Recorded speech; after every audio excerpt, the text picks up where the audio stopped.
예, 안녕하십니까. 오늘 말씀드릴 내용은 반도체 산업에서 이번 주에 SK 하이닉스가 인텔의 낸드 사업을 인수한다는 내용이 발표가 됐는데, 그거 관련해서 좀 정리해서 말씀드리도록 하겠습니다.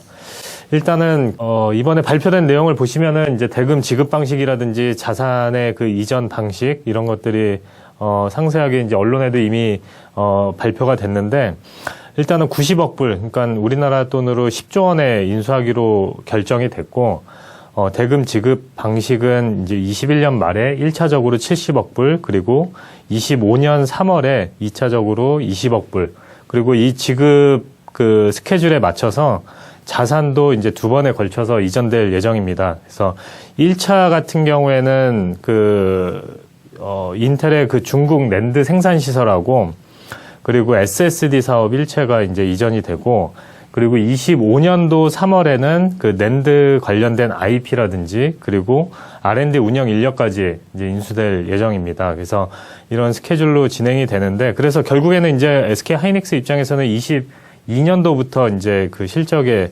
본격적으로 반영이 된다고 보시면 될 것 같은데, 일단 가장 중요한 거는 인수대금 10조에 대한 내용입니다. 그래서 일단 상세하게 어떤 부분에 대해서 어떻게 가치를 측정했는지 이런 것까지는 추정을 해야 되는 그런 상황인 것 같고요.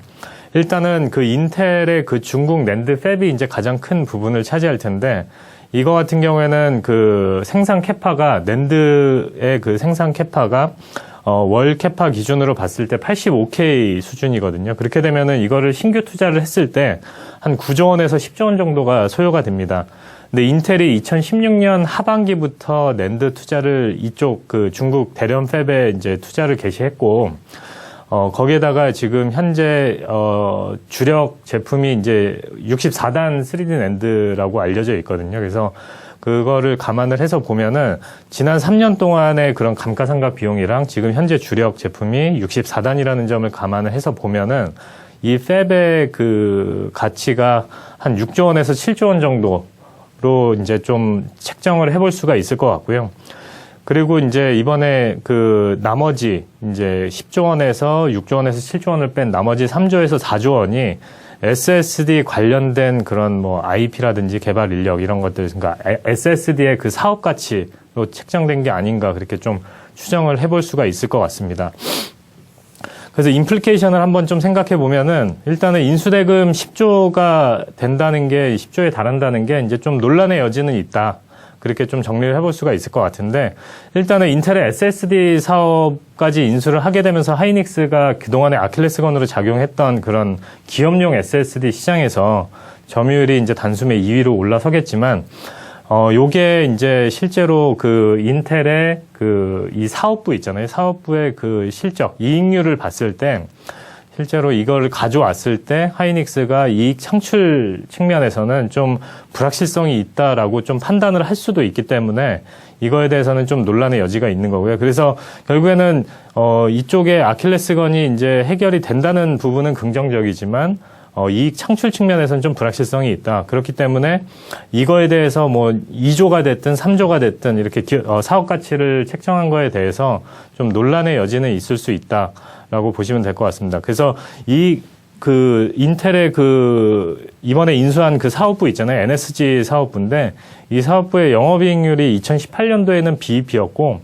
19년도에는 마이너스 27%, 그리고 2020년 상반기에는 9%. 그래서 1분기까지는 적자 수준이었는데 2분기 때 이제 흑자 전환하게 되면서 반기 기준으로 이렇게 9% 흑자를 냈거든요. 그래서 이게 과거의 이익률 히스토리를 보면은 앞으로 이쪽에서 이익을 얼마나 창출할 수 있을지에 대해서는 결국에는 이제 낸드 가격에 의존을 할 수밖에 없는 그런 상황이기 때문에 그거에 대해서는 좀 불확실성을 갖고 볼 수밖에 없는 그런 이벤트가 아니었나 그렇게 좀 생각을 해볼 수가 있을 것 같습니다.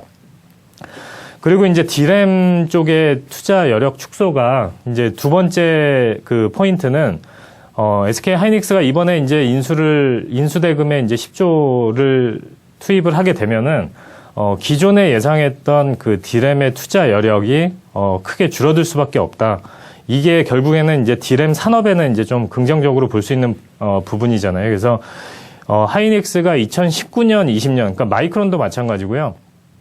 2019년하고 20년에 걸쳐서 디램 투자를 대폭 축소시켰는데 21년도에는 캐펙스 증가가 요구되는 상황입니다. 결국에는 이제 수요 증가율이 21년도부터 다시 반등을 하기 때문에 그런 건데 증가를 시켜야 되는데 이번에 M&A가 결정되면서 디램에 대한 그 신규 투자 집행이 좀 어렵지 않을까. 그래서 결국에는 이제 디램 업황에는 긍정적인 요인이 있다. 그래서 실제로 인수 대금에 대해서는 좀 논란의 여지가 있지만 디램 업황 측면에서는 좀 긍정적으로 볼 수 있는 부분도 있다.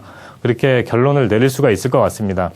그래서 단기적으로 봤을 때는 이런 불확실성 때문에 M&A 이벤트에 따른 그런 불확실성 때문에 단기적으로는 이제 주가 조정의 빌미로 작용을 할 수 있겠지만 SK 하이닉스의 그 가장 큰 SK 하이닉스 기업 가치의 가장 큰 스윙 팩터인 그 디램 업황이 기존 예상보다 좀 빠르게 반등할 수 있다는 그런 긍정적인 전망이 나올 수밖에 없거든요. 그래서 그거를 감안해서 본다고 하면은 주가가 조정 받을 때 이제 좀 매수 기회, 그러니까 적극적인 매수보다는 주가 조정 시 매수 기회로 좀 활용을 해야 되지 않을까 이렇게 생각을 하고 있고, 다만 이제 이런 과정에서 삼성전자하고 미국의 마이크론이라는 회사에 대한 그 상대적 선호도, 그러니까 주식시장에서 이 두 개 회사에 대한 상대적 선호도는 당분간 유지될 수밖에 없다라고 판단을 하고 있습니다. 그래서 결론적으로 봤을 때는 이제 뭐 내년도 상반기까지의 그림을 본다고 하면은 결국엔 디램 업황 반등 속도가 더 빨라질 수 있는 이벤트이기 때문에 조정 시 매수 접근을 하는 게 맞다. 근데 이제 상대적으로 삼성전자나 미국의 마이크론이 더 주식시장에서는 선호될 수 있는 그런 이벤트가 아니었나 그렇게 좀 정리를 해볼 수가 있을 것 같습니다. 그래서 그 하이닉스가 인텔 낸드 사업을 인수한 거 관련해서 좀 정리해서 말씀드렸고요. 다음에 또 다른 내용으로 찾아뵙겠습니다. 감사합니다.